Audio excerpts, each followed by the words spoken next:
Good day, mga kayang master, eto na ang susunod na kabanata ni Mr. Daryl Darby pero bago ang lahat pa-like and share and subscribe ang ating channel, at pindutin ang notification bell para lagi kayong updated sa lahat ng kabanata, at eto na rin ang full chapter ni Mr. Daryl Darby kaya abang-abang na lang po sa iba pang mga kabanata. Marami pong salamat.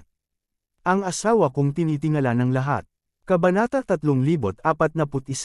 Yeah. Bumagsak ang boses, isang sumisindik na malamig na hininga ang sumabog mula sa katawan ni Bing Yao, at ang paligid ng hangin ay tila nagyayelo sa isang iglap. Sa hindi moari at walang takot na puwersa, nakaramdam ng hininga si Daryl. Sa susunod na segundo, dahan-dahang itinaas ni Bing Yao ang kanyang kanang kamay at hinampas ng palad si Daryl. Damn it! Paano mo ito nagagawa nang makita ang pagtama ng palad ni Bing Yao? Laking gulat ni Daryl. At wala siyang oras upang umiwas, kaya kailangan niyang pakilusan ang kanyang panloob na lakas at atakein siya. Hindi naglakas loob si Daryl na maging pabaya, hinihimok ang lahat ng mga panloob na puwersa na labanan. Bang! Ang dalawang palad ay nagbanggaan, at isang marahas na panginginig ay sumabog. Nararamdaman lamang ni Daryl na may kakaibang malamig na lakas na darating. Humihilik siya at umatras ng isang dosenang mga hakbang. Ang dantian panloob na lakas ay tila nagyelo, napakasindik. Sino ang babaeng ito? Ang lakas ay simpleng nakakatakot. Para sa isang oras, si Daryl ay tumutulo ng malamig na pawis, na bigla. Tahimik na nakatayo roon si Bing Yao, sobrang lamig at mayabang. Ngunit sa kanyang puso, medyo nagulat siya, nakatingin sa tingin ni Daryl, nagniningning din ng kakaibang ilaw. Hindi ko ito nakikita, napakalakas nito. Makakaharang talaga nito sa aking palad. Tiningnan at pataas ni Bing Yao si Daryl, mahinang bumukas ang mapula nitong labi, at lumuwa siya ng ilang mga salita. Iyon, kagandahan mabilis na ipinaliwanag ni Daryl dahil lahat tayo ay nakulong dito. Dapat tayong makahanap ng paraan upang makasama, di ba? Wala akong mali siya sa iyo. Na-trap dito, hindi ako makakalabas. Malamig na sinabi ni Bing Yao kung makalabas ako, makalipas na ako ng 500 taon. Ano narinig ito? Nagulat si Daryl. Ang babaeng ito ay na-trap ng 500 taon. Sa puntong ito, ang yalong Daryl ay mahigpit na nakalock ang hangin bagaman mayroong isang tower ng demonyo, ngunit ang 13 na ito, wala akong limitasyon, sinira mo ang ipinagbabawal sa akin, ang kapalaran ay kamatayan. Oo ang boses pagkatapos bumagsak, sa sandaling ito, dahan-dahang itinaas ni Bing Yao ang kanyang kamay, at isang malakas na puwersa ng yelo ang umalangaw sa buong 13 palapag. Grabe cold sky crack, ang pulang labi ni Bing Yao ay bahagyang bumukas, at 4 na malamig na salita ang dahan-dahang kumalat mula sa kanyang bibig. Sa susunod na sandali, biglang naghiwalay ang hangin sa harap niya. Libu-libong mga tinek ng yelo ang lumitaw sa paligid niya. Ang mga tinek ng yelo ay pawang binago ng panloob na puwersa. Sa isang iglap lang ng mata, libu-libong mga tinek ng yelo ang tumusok sa hangin, na parang libu-libo sa kanila ang dumating, lumilipad patungo kay Daryl sa isang iglap. Go to hell! Malamig na sigaw ni Bing Yao. Pinag-uusapan dito, sina Bing Yao at Daryl ay walang mga hinaing, ngunit ang tingin ni Daryl ngayon ay nakaramdam ng kalapastanganan at naipit dito. Walang paraan upang lumabas. Sina Bing Yao at Daryl ay malinis at malinis, paano ito posible na manirahan kasama si Daryl sa makatuwid, maaari lamang siyang patayin. Whoosh whoosh. Libu-libong mga tinek ng yelo ang pamunit sa hangin, at sa isang iglap ng isang mata, lahat ng mga daanan sa pag-urong ni Daryl ay natatakpan ng kamatayan. Nang makita ang eksenang ito, laking gulat ni Daryl, ngunit medyo nalungkot din, ang babaeng ito ay sobrang lamig. Pagtingin lamang sa iyo ay papatayin ako, ngunit sasabihin kong ang lakas ng babaeng ito ay masyadong malakas, lalo na ang pagsabog ng libu-libong mga tinek ng yelo, napakasindik nito. Sa isang iglap lang ng mata, bumagsak ang pawis sa mukha ni Daryl. Sa sandaling ito Daryl, hindi niya talaga maiiwasan ito. Libu-libong mga tinek ng yelo ang nagmula sa lahat ng direksyon, at walang makalabas.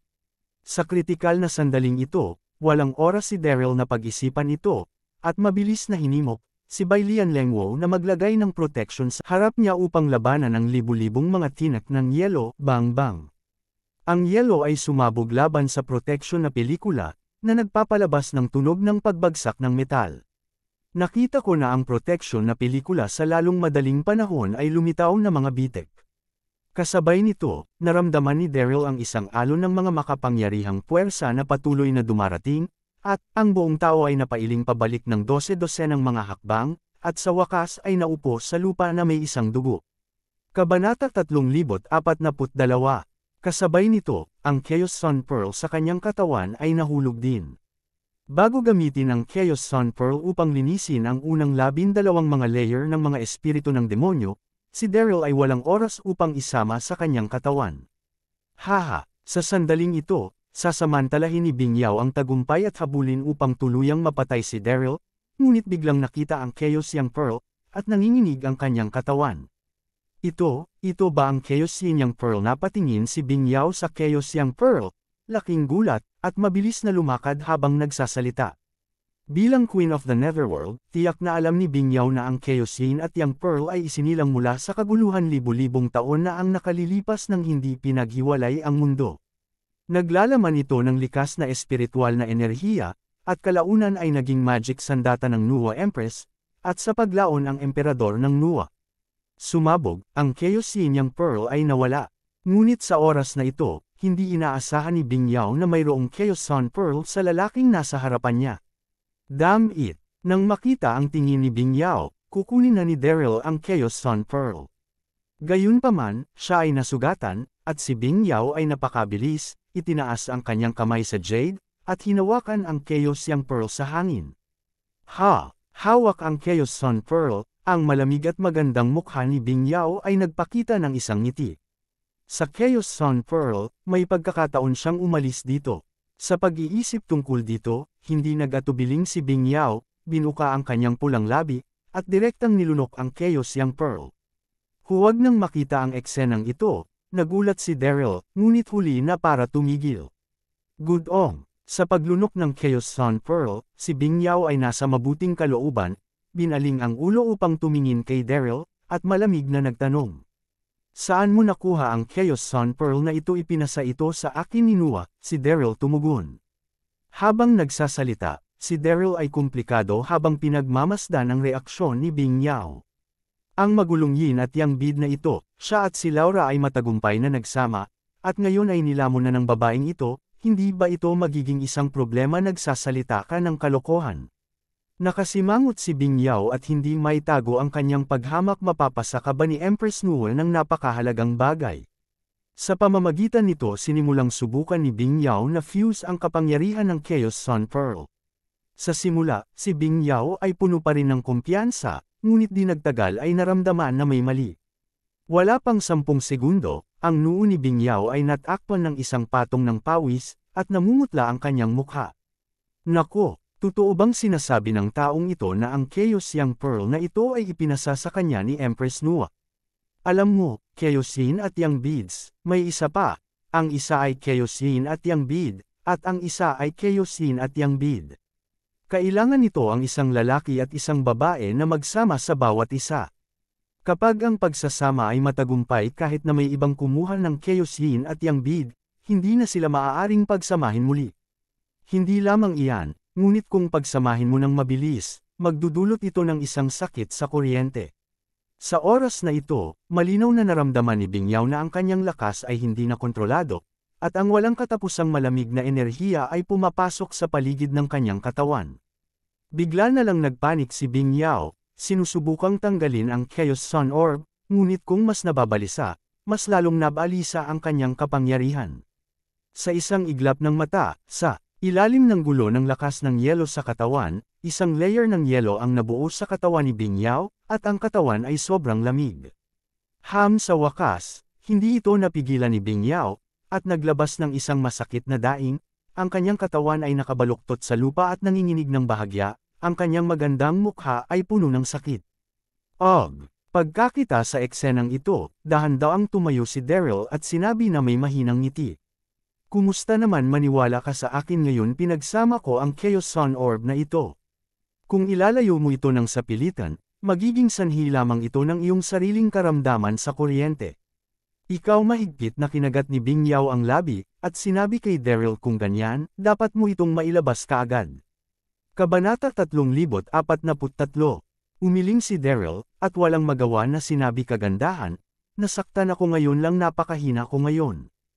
Paano ko ito mailalabas para sa iyo ikaw ang pag-alis ng Chaos Sun Pearl mula sa iyong katawan ay ubod ng lakas, sinabi ito, mukhang seryoso si Daryl, ngunit ang kanyang mga mata ay nakangiti, na naglalantad ng isang pahiwatig ng paghihiganti.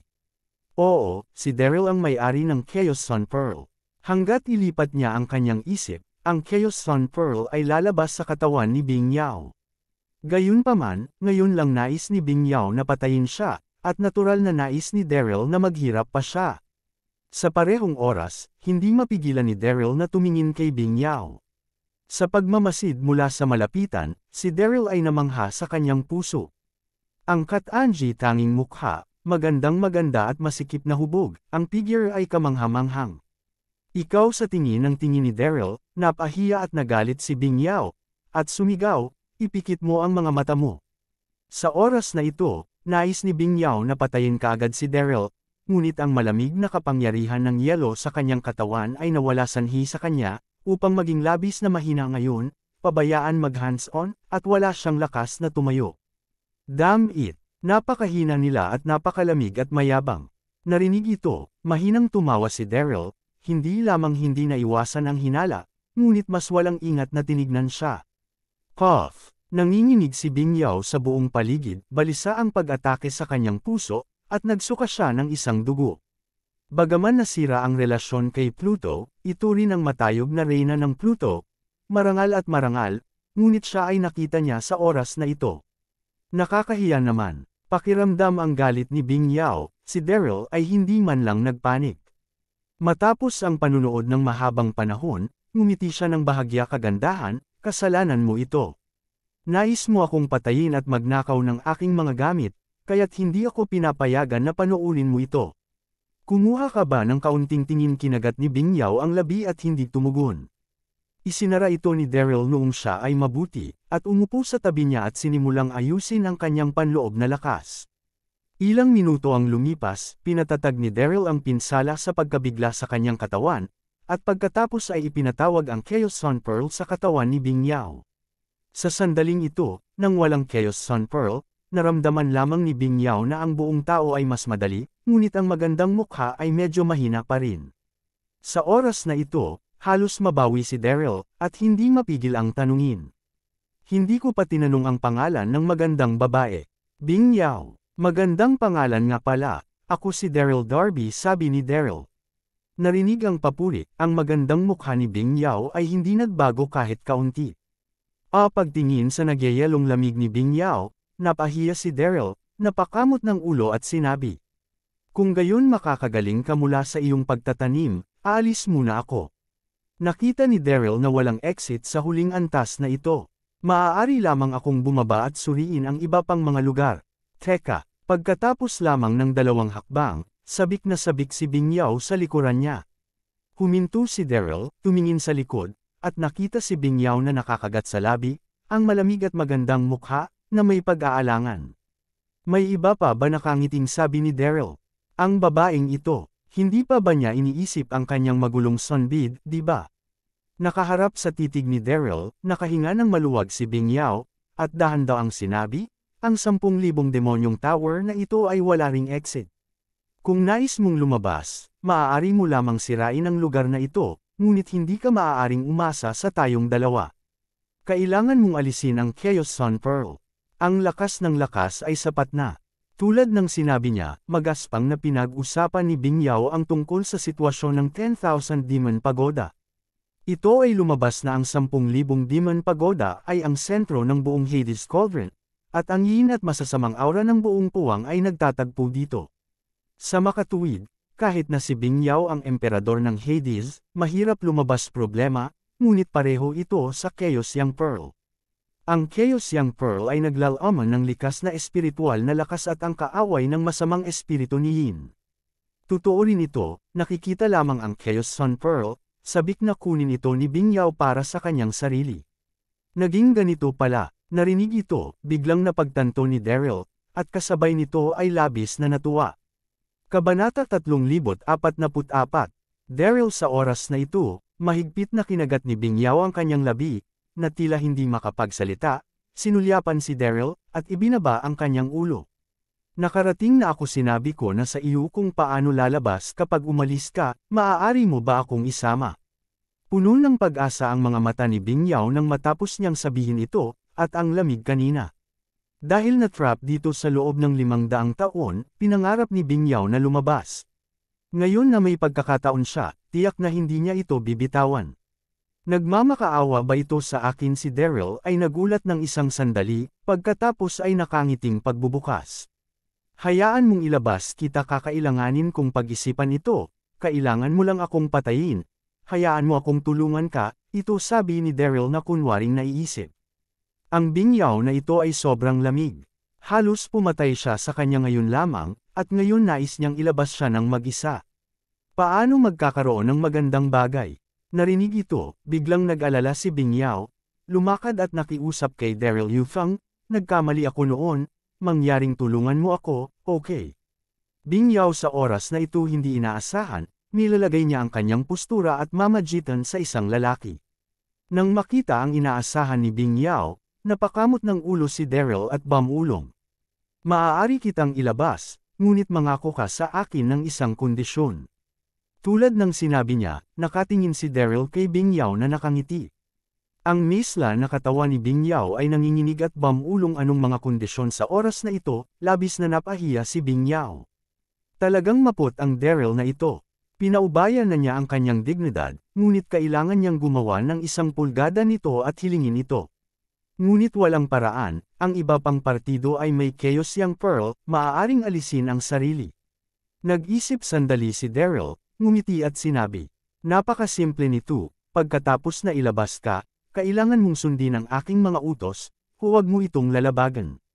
Bagaman ang pagkakakilanlan ni Bingyao ay ang Queen of Ming, naiintindihan ni Daryl sa kanyang siya ay napakalakas, ito ay ganap na hindi nakakasama upang iguhit siya sa kanyang tabi. Ano sundin ang iyong mga order? Narinig ang kondisyong ito, malamig ang mukha ni Bingyao, at siya ay lumalaban sa kanyang puso. Paano niya masusunod ang mga utos ng isang lalaking kasama ang kanyang may mataas na pag-iisip na reyna? Sa pagtingin sa hiya at galit ni Bingyao, tumingin siya ng maluwag. Kung ayaw mo, hindi ko ito pipilitin, magpaalam tayo. Nagkunwaring umalis si Daryl. Okay, nanginginig ang katawan ni Bingyao, biglang pagkabalisa, at dali-dali na sinabi, ipinapangako ko sa iyo. Sa totoo lang, ang mga kondisyon ni Daryl, nilabanan ni Bingyao ang 10,000, ngunit walang paraan, ang tanging nasa harap ko lang ay maaaring umalis dito. Kung pakawalan mo si Daryl, hindi siya makalabas. Nang makita si Bingyao na sa wakas ay sumang-ayon, tumango si Daryl sa kasiyahan at pinapasok siya sa espiritong bag ng hayop. Alam mo, ang 10,000 Demon Tower na ito ay nangangalap ng yin enerhiya ng buong puwang, kahit na napakalakas ni Bingyao, hindi niya ito matiis. Kung nais mong ilabas siya, maaari mo lamang siyang mapasama sa bag ng ang espiritong hayop. Ito lang ang paraan. Pagkatapos, hinimok ni Daryl ang Chaos Sun Pearl na iwanan ang 10,000 Demon Tower alinsunod sa pamamaraang sinabi ni Bingyao. Sa kabilang panig, ang 8 santo ay tumulong kay Quincy at iba pa. Matapos talunin ang demonyo ng salamin, sa pamamagitan ng mga pahiwatig, mabilis nilang natagpuan sina Sarah at Andy at ang iba pa. Matapos ang lahat ay nagkasama, tuwang-tuwa sila. Sa parehong oras, natuklasan din na si Daryl ay naghabol ng isang demonyo sa salamin, ngunit hindi pa siya nakakabalik. Hanapin natin ito, mahinang sabi ni Ziyan, at pagkatapos ay lumipad sa hangin, patungo sa malayo. Hinimok din ni Wanxiang at ng iba pang mga santo ang kanilang mga figure na maghanap sa iba pang mga direksyon. Pagkaalis ng 8 santo, si Quincy at lahat ay nagkatinginan, at medyo hindi mapalagay. Ang lugar na ito ay malas saan man, sa ngayon wala pa akong nakitang kalayaan, at ngayon, nagawa na ito ni Daryl. Kabanata 3045. Lalo na ang Sarah, nakasimongot ang kanyang mga kilay, at hindi niya maitago ang kanyang pag-aalala. Ang mga demonyong salamin na iyon ay napakatuso, at si Daryl ay hinahabol ng mag-isa, at hindi ko alam kung ano ang nangyayari. Sa sandaling ito, hindi mapigilan ni Jackson na sabihin, na may bakas ng pag-aalala sa kanyang ganap na magandang mukha. Nang si Daryl ay naruroon dati, lahat ay nakasalamuhan ng anumang sitwasyon, mapagan nila ang panganib, kaya't sa puso ni Jackson, si Daryl ay itinuring na gulugod.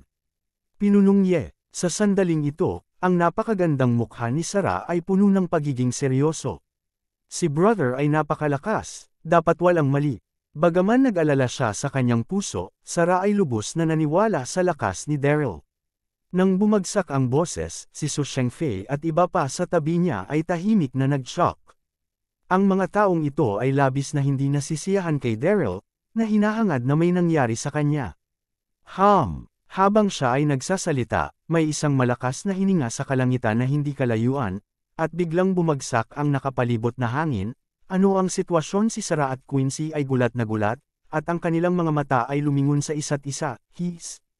Pagkakita sa eksena sa harapan ko, lahat ng tao sa silid ay hindi mapigil ang huminga sa hangin. Nakita ko na ang langit ay orihinal na madilim. Sa oras na ito, napuno ang kadiliman, at natakpo ng itim na presyon ang buong kalangitan, at sa walang katapusang kadiliman, mabilis na dumating ang isang figure. Isang itim na balabal na may isang itim na pattern ng dragon ang nakaborda rito, buong pagmamalaki, at isang nakakatakot na hininga ng kamatayan ang pumuno sa kanyang katawan. Ito ay si Pluto. Hayaan si Kenny at Jack, pagkatapos magsimula ng gyera sa mainland, hindi makapaghintay si Pluto na pumasok sa Pluto Cauldron upang harapin ang siyenteng langit na langit. Sa oras na ito, si Pluto ay may isang smug sneer sa kanyang mukha. May hawak na isang itim na tanikala ng bakal, dahan-daang sumasayaw sa itim na yin, tulad ng isang itim na mahabang ahas, nangingibabaw ang mga masasamang espiritu. Pakiramdam ang nakakakilabot na hininga ni Pluto, lahat ng naroon ay hindi maipaliwanag na kinilabutan. Nasaan ang siyenteng langit na siyam lumabas at mamatay? Tumingin si Pluto sa paligid at malamig na sinabi, puno ng malakas na hangarin sa pagpatay ang kanyang katawan. Nararamdaman ang hangarin sa pagpatay, si Quincy at Sarah ay parehong nakaramdam ng panginginig sa kanilang mga puso. Ikaw, sino ka? Sa pagkabigla, sumulong si Quincy at hindi mapigil ang magsalita. Master ng mundo ng multo, Pluto. Masamang ngumiti si Pluto, ang kanyang ekspresyon ay labis na mayabang. Ano nang marinig ito, kung ito man ay Quincy o ang mga tao sa paligid, ang kanilang mga ekspresyon ay nagbago at sila ay nabigla. Pluto napapabalitang kontrolin ang pagkakaroon ng mundo ng aswang. Sa nararamdamang gulat ng lahat, tila nasisiyahan si Pluto sa damdaming ito, at malamig na sinabi. Hindi magtatagal, ang Diyos ang mamamahala kay mainland, at tatawagan kayong mga langgam na tumatakbong bato sa landas ng panuntunan ng Diyos. Bago kumilos ang Diyos, mayroon ka ng ano ang maaaring sabihin ng mga huling salita. Nang sinabi niya ito, mukhang mayabang si Pluto. Sa sandaling ito, si Quincy, Sarah at iba pa ay isa-isang tumingin kay Pluto. Kasabay nito, kinilabutan ako. Nais ni Pluto na pamahalaan ang kontinente ng mainland. Akala ko ang dragon libong mga salita ay huminga ng malalim, dahan-daang binubuksan. Ikaw ang master ng mundo ng multo, ang kontinente ay kailangang makialam sa mainland, sa paglabag sa langit, hindi natatakot na maging isang magandang araw. Sumpa narinig ito, lumusot si Pluto, patayin ka at ang siyam na langit na banal, ako ang langit, sino ang maaaring parusahan ako? Haha, ang boses ay nahulog, at isang nakakatakot na aura ang sumabog mula sa buong katawan ni Pluto. Kaagad pagkatapos, isang nakasisilaw na ilaw ang sumabog mula sa bakal na tanikala sa kanyang kamay, pinunit ang mundo at sumabog sa lahat. Ang kadena ng bakal sa mga kamay ni Pluto ay tinatawag na Chain of Pluto. Ito ang pinakamalakas na artifact sa mundo ng aswang, at ang lakas nito ay nakakatakot. Kabanata 3046. Ang nakasisilaw na ilaw, dala ang nakakakilabot na kapangyarihan ng kamatayan, ay nahulog ng mabagsik sa karamihan ng tao. Biglang, ang alikabok ay napuno ng usok, at nagpatuloy ang paghagulhol. Maraming mga powerhouse ng sekta ang nahulog sa isang pool ng dugo bago sila makapag-react. Ito ba ang kapangyarihan ni Pluto? Masyadong sobrang kakilakilabot. Bigla, ang natitirang mga tao ay nakita ang eksenang ito, at ang kanilang likuran ay malamig. Hahaha, pagkakita sa kanilang lahat na mapatla, Tumawa si Pluto sa kalangitan, hindi na kailangang magpumiglas, ito ang iyong kapalaran. Masasabi ko sa iyo na ang aking mga nasasakupan ay nagsimula ng isang digmaan sa mainland. Kahit na makakakuha ka ng buhay na buhay, hindi ka makakabalik sa langit. Ano narinig ito, si Quincy at ang natitirang iba pa ay natakot. Hanggang sa oras na ito, sa wakas na intindihan ng lahat na ang sinabi ni Daryl noon ay mabuti, at na si Haring Kenny at ang traidor na si Jack ng tribo ng Raksasa ay pawang mula sa hari ng Pluto. Sa susunod na segundo, nag-react si Quincy at kinagat ang labi. Habang nandito pa rin tayo, hindi mo masubukan magtagumpay. Narito ka upang mabuhay at mamatay. Ang takot ay walang silbi. Ang huling salita ay nahulog mga daliri ng paa ni Quincy tapikin ng lupa, lumipad, at dumiretso sa Pluto. Nang inig din na katabi niya, naglabas ng isang mahabang tailback, at tumalon ang kanyang magandang katawan.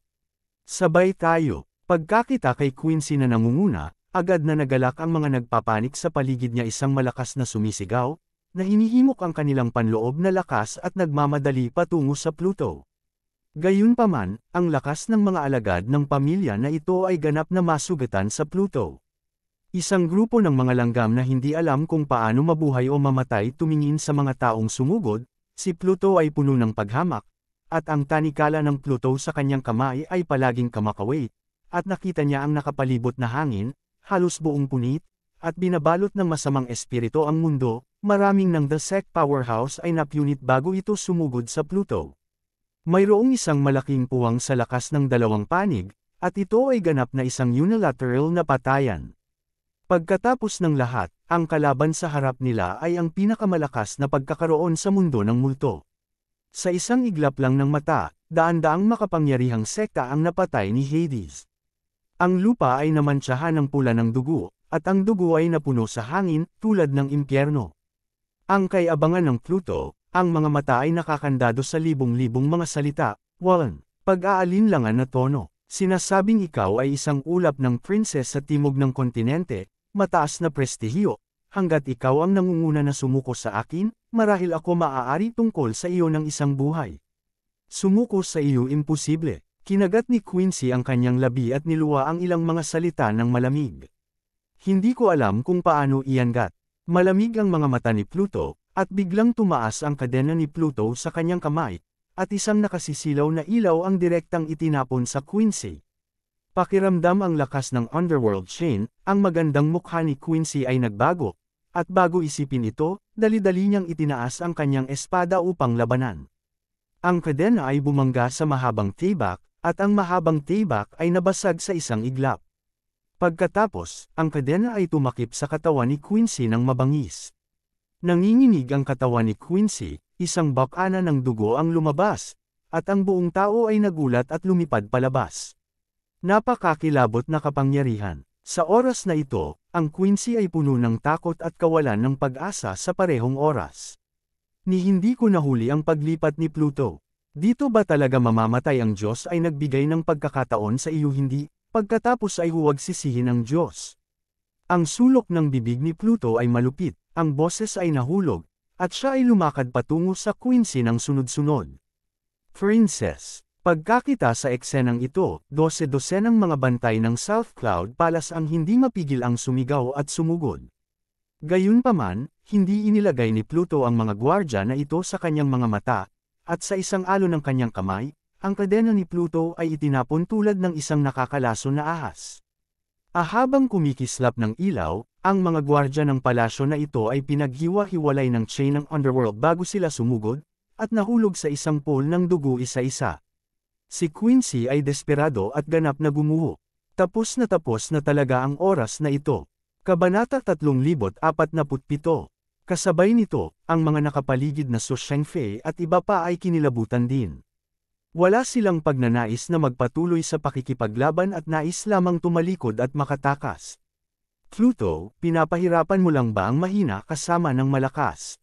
Gayunpaman, sa kritikal na sandaling ito, narinig ko lang ang kalangitan sa di kalayuan, at biglang nagkaroon ng isang soft drinks. Kasunod sa boses, nanginginig ang katawan ni Quincy, at ang kanyang magandang mukha ay nagpapakita ng bakas ng pagkasabik. Nakita ko ang 8 figure na lumilipad ng mahina. Ito ang 8 santo ni Zian. Ang 8 santo ay orihinal na hinahanap si Daryl, ngunit wala silang nakitang bakas kay Daryl. Pagkatapos nito, nadama nila ang isang malakas na aura ng kamatayan na pumuno sa buong mundo at nagmamadaling bumalik. Pagdating niya, nakita niya na pinapatay siya ng masama ni Pluto. Sa sandaling ito, ang mata ni Pluto ay agad na nakakandado sa 8 santo. Mahigpit na naaakit ng 6 na diwata. Pagkalipas ng ilang segundo, tumingin si Pluto sa kalangitan at malamig na tumawa. 9 na langit na santo, hinahanap kita, magagawa mong pagkusa upang ipadala ito sa pintuan, upang patayin lang kayong lahat. Mapang mataas. Wanxiang siya ay may mainit na pagkatao at tinatamad na magsalita ng walang kwenta, kaya't nagmamadali siyang sumigaw ng isang matamis na sigaw. Pluto, narito tayo ngayon, ayaw magulo. Noon, lihim mong nawasak ang Zuanchen Formation, at ngayon nais mong kolera ang mainland, mga bagong kaaway at mga lumang account, gumawa tayo ng isang mahusay na pagkalkula at kasabay nito, sunod-sunod din ang pag-inom ng mga santo ni Zian at Yuling, at sabay na lumipad at mabilis na pinalibutan ng Pluto. Hehehehehehehe, nakaharap sa galit ng 6 na engkanto, nagmamalaking tumingin si Pluto. Makontento ka sa akin, natatakot akong hindi ka sapat ang lakas. Nang bumagsak ang boses, ang lakas ni Pluto ay sumabog, at isang nakakatakot na aura ang tumalsik mula sa buong katawan. Sa isang sandali, ang paligid ay nagdulot ng galit, tulad ng isang magulong mundo, ang tani, kala ng mga Diyos sa kanyang mga kamay, kahit na mas kumikislap sa isang misteryosong ilaw. Sa susunod na segundo, matindi ang labanan ng 2 panig sa gitna ng hangin. Sa simula, ang 8 santo ay maaari pa ring hawakan ng Pluto, ngunit dahan-dahan, ang 8 santo ay naging mahina. Dapat mong malaman na may 9 na santo sa 9 na araw, at maaari silang makipagtulungan sa bawat isa upang sumabog ang pinakamalakas na lakas. Gayunpaman, ang santo ng Langsen ay pinahiya at pinatay ang kanyang sarili, na nagresulta sa isang nawawala mula sa 9 na araw na santo. Nakaharap kay Pluto sa oras na ito, natural na hindi niya kayang pigilan. Anong gagawin sa sandaling ito? Lahat sina Wanxiang at Zian ay balisa. Sa parehong oras, lahat ng nanunood ng labanan sa ibaba ay lihim din na pinipisil ang pawis para sa 9 Heaven Saints. Lalo na si Sarah ay pinadyak ang kanyang mga paa sa pagmamadali. Ang 8 santo ay halatang hindi kalaban ni Pluto, kaya't hindi ito matutuloy sa ganito. Bang bang bang. Sa oras na ito, ang Hades ay lalong nakikipaglaban at mas marugdog, nakakita ng pagkakataong gamitin ang kadena ng Hades, at nakita ang hangin na biglang napunit, at pagkatapos ay ang 8 na santo ay nanginginig at nahulog mula sa himpapawid, isa-isang mapotla. Malinaw na, sila ay iginuhit ng kadena ng underworld, at lahat sila ay nasugatan. Makatawa na tawa ni Pluto, isa-isang nagwalas ang kanyang mga mata mula sa Wanxiang at Sarah.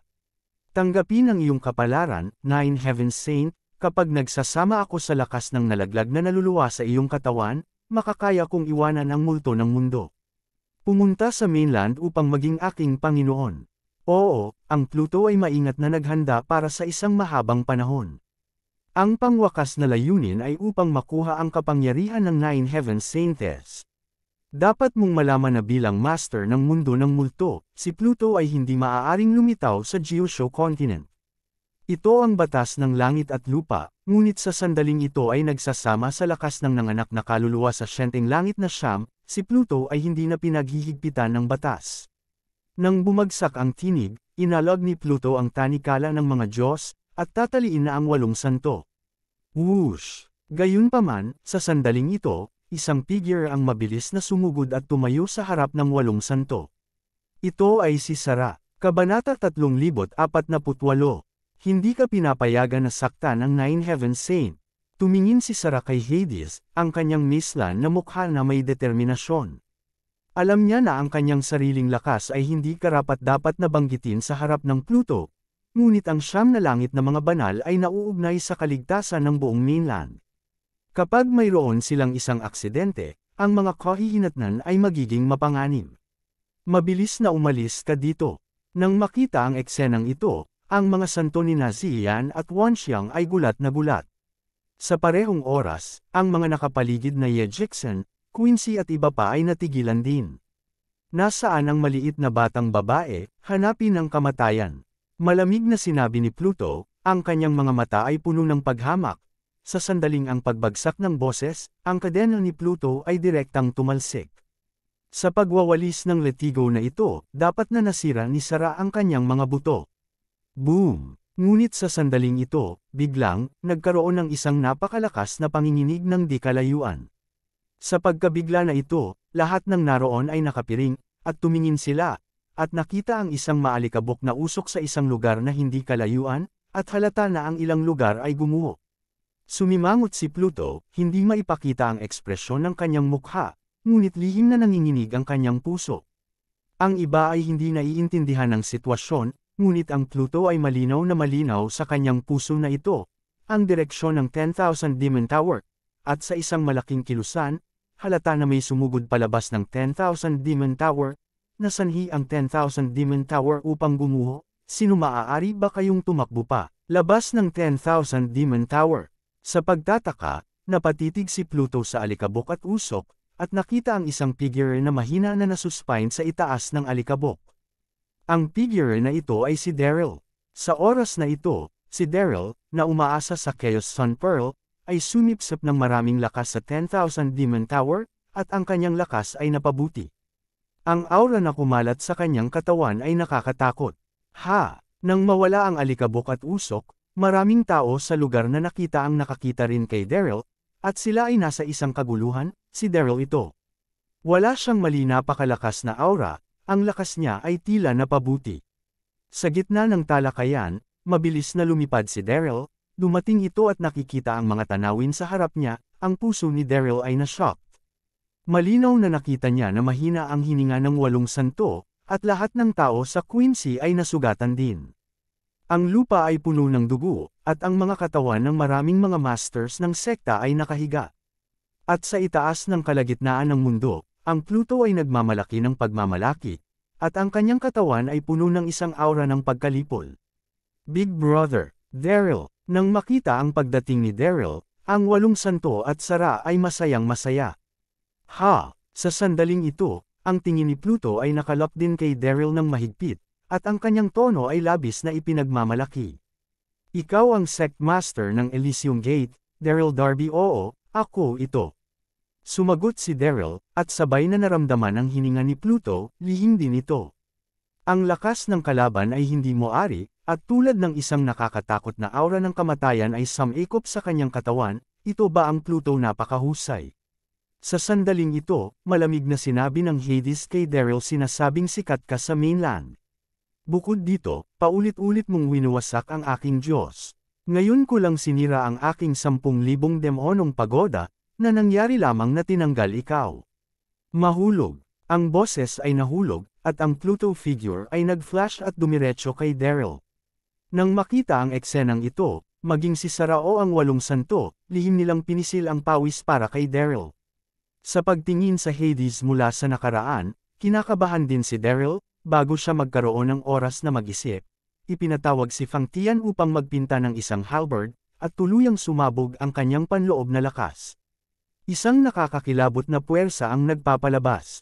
Sa sumunod na segundo, si Daryl ay nakatingin sa nagmamadaling Pluto.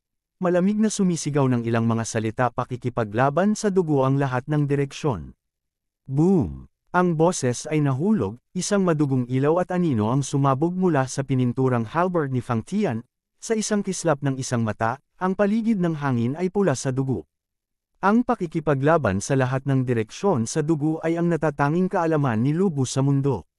Sa nakaraang ilang taon, si Daryl ay nagsumikap upang malinang at umabot sa isa pang napakataas na antas.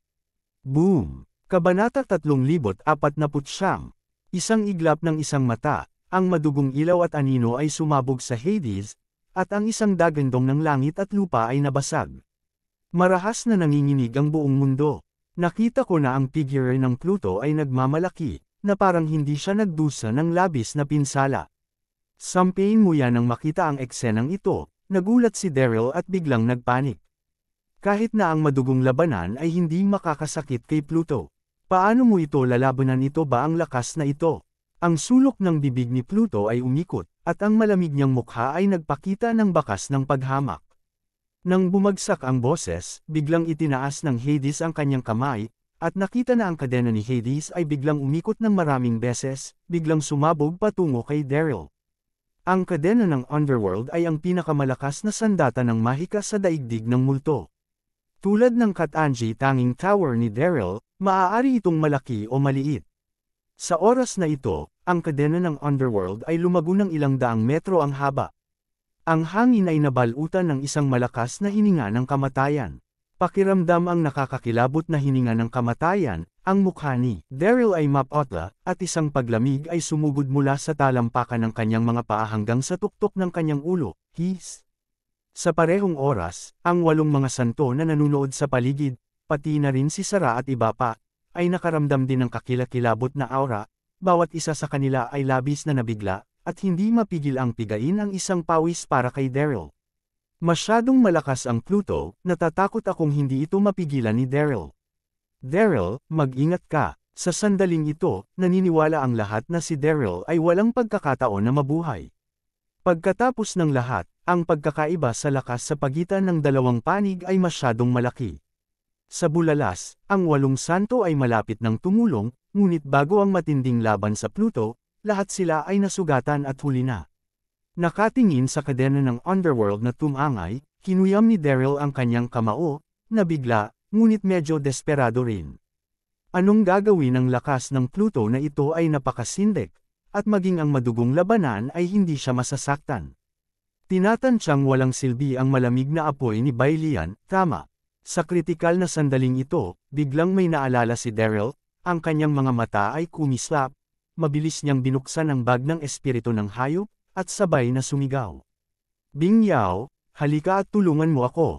Ang boses ay nahulog, at isang sobrang malamig na hininga ang dumating pagkatapos ay lumitaw ang isang payat na figure sa harap ng lahat. Ito ay si Minghao Bing Yao. Ha! Sa sandaling ito, ang mga mata ng lahat ng mga tao sa ibaba ay nakatuon kay Bing Yao, lalo na ang ilan sa mga tauhan ni Su Shengfei, ang kanilang mga mata ay nakadirekta, maganda.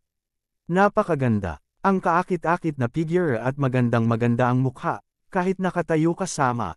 Ang 8 santo, ay hindi mas mababa, lalo na ang malamig at mayabang na ugali sa katawan, na kung saan ay hindi malilimutan. Bing Yao kasabay nito, laking gulat ni Pluto habang pinagmamasdan si Bing Yao na hindi makapagsalita. Siya ay natrap ng kanyang sarili sa 10,000 Demon Tower, at imposibleng lumabas. Kung ang 10,000 Demon Tower ay nawasak, mamamatay din siya kasama niya. Paano siya makakalabas ng buhay? Sa pag-iisip tungkol dito, binigyan ni Pluto ng malamig na tingin si Daryl, oo, inilabas niya si Bing Yao. Bagaman si Pluto at Bing Yao ay mag-asawa sa pangalan, ganap silang hindi tugma dahil sa magkakaibang konsepto.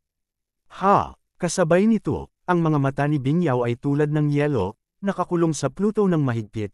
Ang kanyang katawan ay patuloy na nanginginig sa ilalim ng kanyang galit.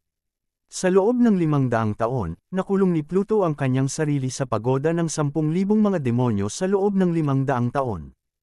Ang account na ito ay dapat nakalkulahin ng mabuti. Si Bing Yao ay lalong nagalit, sobrang tamad na magsalita ng walang kwenta, itinaas ang kanyang kamay sa Jade, nakita niya ang nakapalibot na magulong kalangitan, biglang lumutang ang nyebe, at pagkatapos ay naghawak ng isang malaking espada ng yelo, direktang sinaksak sa Hades. Nakita ang paglipad ng espada ng yelo, hindi pa ng ahas ni Pluto na pabayaan, at itinapon ang kadena ni Pluto upang labanan. Boom! Ang tibak na yelo ay nakabangga sa kadena ng Underworld, at ang mukha ng Underworld ay nagbago, at siya ay napailing pabalik ng maraming mga hakbang. Nang makita ang eksenang ito, laking gulat ni Daryl at nagalak. Sa kasamaang palad, inilabas niya si Bing Yao, kung hindi man, hindi talaga siya nakakalaban-laban kay Pluto. Sa parehong oras, ang paligid ng Sarah at Quincy lahat ay tumingin kay Bing Yao at laking gulat. Ang lakas ng babaeng ito ay napakalakas na maaari niyang lockerin ang pag-urong ni Pluto. Kabanata 350, Bing Yao. Sa oras na ito, nasasabik si Daryl, at hindi mapigil ang paalalahanan si Bing Yao mag-ingat. Bagaman si Bing Yao ay hindi malakas mahina, ngunit ang kalaban ay si Pluto pagkatapos ng lahat. Mas mahalaga, Ito ang panloob na puwang ng Pluto Cauldron, at ang sitwasyon ay nasa ilalim pa rin ng kontrol ni Pluto. Guro, hindi mo kailangang mag-alala tungkol sa akin, nais kong ayusin ang lumang account kay Pluto. Malambing na sagot ni Bing Yao Shen, hindi malakas, ngunit puno ng determinasyon. Sa parehong oras, ang paningin ni Bing Yao ay laging nakatuon kay Pluto. Naririnig ang mga salitang ito, kung ito man ay Quincy o ang iba pa. Silang lahat ay natigilan, napatingin isa-isa kay Daryl, ang kanyang mga mata ay puno ng hindi kapanipaniwala. Ang makapangyarihang misteryosong babaeng ito na talagang tinawag na Daryl na Master. Kasabay nito, natigilan si Pluto, at nagulat kay Bing Yao. Kinikilala mo ang batang ito bilang Panginoon, nakalimutan mo ba ang iyong pagkatao? Bagaman ang apoy at tubig ay hindi matitiis, si Bing Yao ang nasa pangalan. Ang aking asawa ngayon kinikilala ang isang bata mula sa mainland bilang Master. Ang bagay na ito ay kumalat, nasaan ang kanyang kamahalan? Kung sino ang kinikilala ko bilang Master ay walang kinalaman sa iyo. Malamig na tugon ni Bing Yao. Tulad ng sinabi niya, hindi maitago ng mga mata ni Bing Yao ang puot, mayroon ka pa ring mukha upang banggitin ang aking pagkakakilanlan. Noon, sinalakay mo ako at naipit ako dito sa loob ng 500 taon. Si Daryl ang tumulong sa akin na makalabas. Ang nakamamanghang mata ay 1,000 beses na mas mahusay kaysa sa iyo. Huwag kang magsalita ng walang katuturan, tingnan mo ang Daya error. Ang huling salita ay nahulog, at sumisigaw si Bing Yao, pinalamig ang buong katawan niya, at dumiretso sa Pluto. Okay, very good. Nakatingin sa nagmamadaling Bing Yao, ang mukha ni Pluto ay malungkot at malamig na sinabi kung ito ang kaso, kung gayon walang masabi. Ang boses ay nahulog, sinakop ni Pluto ang kadena ni Pluto, at lumaban Bing Yao ng mabangis.